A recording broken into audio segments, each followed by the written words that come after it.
Hello दोस्तों, स्वागत है आप सभी का रंबा क्लासेस में। तो दोस्तों मैं आ गया हूँ एक नए सवाल के साथ। आप सवाल देखिएगा, बहुत ही बेहतरीन सवाल है, बहुत ही इंपॉर्टेंट भी सवाल है। एसएससी जीडी के लिए तो बहुत ही इंपॉर्टेंट सवाल है ये। अब देखिएगा, थैले और पैसे पर कैसे ये सवाल बनते हैं। दो टाइप के इसमें सवाल बनते हैं, दो टाइप के। इसमें देखिएगा टोटल संख्या क्या दिया है, कुल संख्या दिया है सिक्के का, है ना, 280 सिक्के हैं। दूसरा टाइप बनता है कुल मूल्यों का, कुल मूल्य दे देगा, कुल मूल्य, है ना। आप भली भांति परिचित होंगे इस सवाल से, ठीक है ना। जो लोग 1-1.5 साल से पढ़ रहे हैं वो भली भांति इस सवाल से परिचित होंगे। थोड़ा बहुत भी कन्फ्यूजन होगा तो वो कन्फ्यूजन आज आपका दूर हो जाएगा। बहुत ही सिस्टमेटिक ढंग से मैं बताऊंगा, कभी भी क्वेश्चन गलत नहीं होगा, ठीक है। सबसे पहले इस क्वेश्चन को पढ़िए। जो लोग पहली बार देख रहे हैं वो भी समझ जाएंगे, इसमें आसान तरीके से मैं बताने वाला हूँ, ठीक है दोस्तों। देखिएगा, एक थैले में 1 रुपये, ठीक है, एक थैले में 1 रुपये 50 पैसे और 25 पैसे के सिक्के हैं एक थैले में। मूल्यों का अनुपात दे रखा है 8:4:3 और कुल सिक्के दे रखा है, यानी कुल सिक्कों की संख्या दे रखा है। तो कुल मूल्य कितना होगा।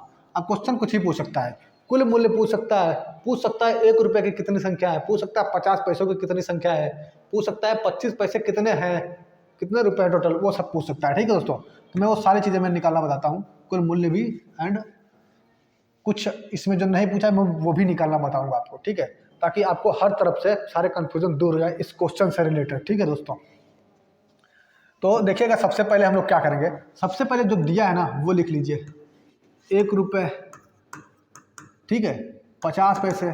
जल्दीबाजी करेंगे तो क्वेश्चन गलत हो जाएगा, आता आता क्वेश्चन, इतना आसान क्वेश्चन गलत हो जाएगा, ठीक है। 25 पैसे सबसे पहले इस तरीके से आप लिख लीजिए।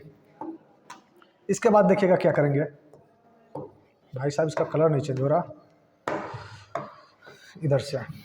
अब देखिएगा, सबसे पहले जो क्वेश्चन में दिया है मैं वो लिख लिया, 1 रुपये 50 पैसे और 25 पैसे।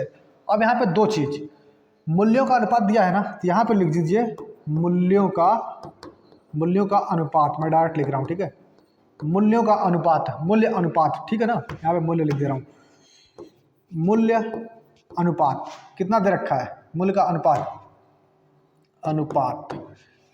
पहले दे रखा है 8:4:3। दोस्तों ये तो दे रखा है ना, पहले जो क्वेश्चन में दिया है वो लिखिए, चाहे कुछ भी दिया हो। यहाँ पे 10 रुपये दिया है तो 10 रुपये लिख दीजिए, 10 पैसा दिया हो तो 10 पैसा लिखिए, जो भी दिया हो वैसे लिख दीजिए, ठीक है। फिर उसके बाद से जिसका भी अनुपात दिया हो, इस क्वेश्चन में मूल्यों का अनुपात दिया है ना, दूसरे टाइप वाले क्वेश्चन में सिक्कों का अनुपात देगा कि कितने अनुपात में सिक्के हैं, ठीक है। इसमें मूल्यों का अनुपात दिया है तो जिसका भी अनुपात देगा मैं उसको पहले लिखूंगा, ठीक है। मूल्यों का दिया है, मैं मूल्य पहले लिख लिया हूँ, ठीक है दोस्तों, मूल्य। अब यहाँ पे आप लगा दीजिए ऐसे, ठीक है, इस तरीके से लगाइए। अब एक चीज़ बताइएगा, मूल्यों का अनुपात दे रखा है, अगर 1 रुपये के 8 रुपये हैं तो सिक्के कितने होंगे। आपके पास 8 रुपये हैं और सब 1-1 रुपये के सिक्के हैं, तो सिक्के कितने होंगे टोटल, 8 ही होंगे, है ना। यहाँ पर मूल्यों का अनुपात है तो यहाँ पर निकल के आएगा संख्याओं का अनुपात, संख्याएं सिंपल सा निकल के आएंगी, ठीक है, संख्याएं निकल के आएंगी। अब ये देखिएगा, आपके पास 4 रुपये है और सभी रुपये 50 पैसे के सिक्के में है, 50 पैसे 50 पैसे, तो टोटल सिक्के कितने हो जाएंगे भाई। 1 रुपये में 2 सिक्के होते हैं 50 पैसे के, तो 4 रुपये में 4 दूनी 8 सिक्के नहीं होंगे, कि 8 ये भी सिक्के हो गए, ठीक है। अनुपात में ही चल रहा है, ठीक है। यहाँ भी अनुपात लगाइए।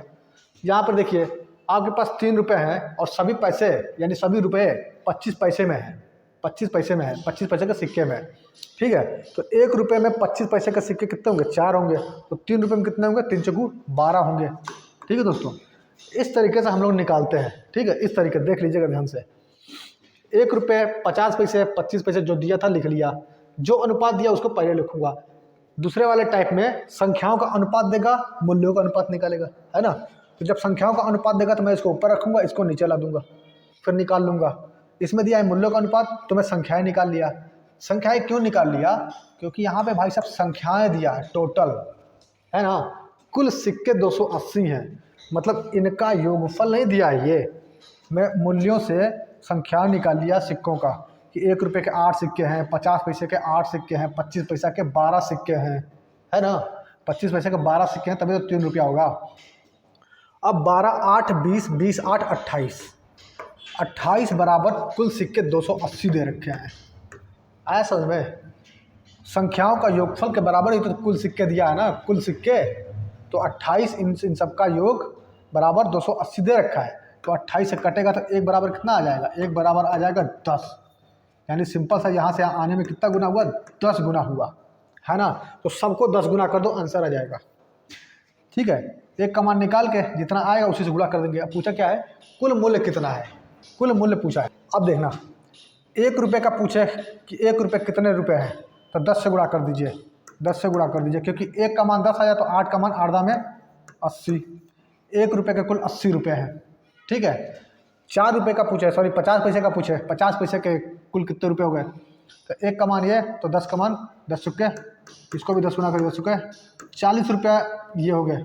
इससे करेंगे 10 से, तो 10 यहीं 30 रुपये टोटल ये हो गए। 1 रुपये का टोटल 80 रुपये है, 50 पैसे का टोटल 40 रुपया है और 25 पैसे का टोटल 30 रुपया है। तो अगर 1 रुपये का क्वेश्चन है पूछे तो 80 रुपया, 50 पैसे का पूछे तो 40 रुपया, 25 पैसे का पूछे तो 30 रुपया। वो पूछा है कुल बताइए, तो सबको जोड़ लो, 8, 4, 12, 3, 15, 150, 150 इसका आंसर हो जाएगा, है ना दोस्तों। आप ये तरीका बस याद रखिएगा, पहले पैसा लिख लेंगे, फिर जो अनुपात दिया होगा पहले उसको लिख लेंगे, फिर एक लाइन लगाना, फिर नीचे निकाल लेना। मूल्य दिया है तो संख्या निकल जाएगा, संख्या दिया है तो मूल्य निकल जाएगा। ठीक है, अगर यहाँ पे सिक्कों का संख्या दिया है तो मूल्य का अनुपात दिया होगा, अगर यहाँ पे टोटल मूल्य दिया है तो सिक्कों का अनुपात दिया होगा। क्वेश्चन 2 ही बनते हैं इस टाइप का। ठीक है दोस्तों, थैले और उसमें पैसे के हिसाब से।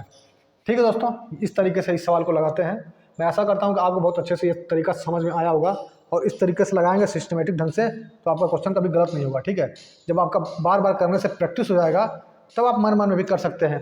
थोड़ा सा लिखे, थोड़ा सा मन में कर लिए, फटाफट कैलकुलेशन करके ज़्यादा से ज़्यादा 40 सेकंड के आसपास में निकल जाएगा, 30 से 40 सेकंड में। ठीक है दोस्तों, थैंक यू सो मच आप सभी का रंबा क्लासेस में।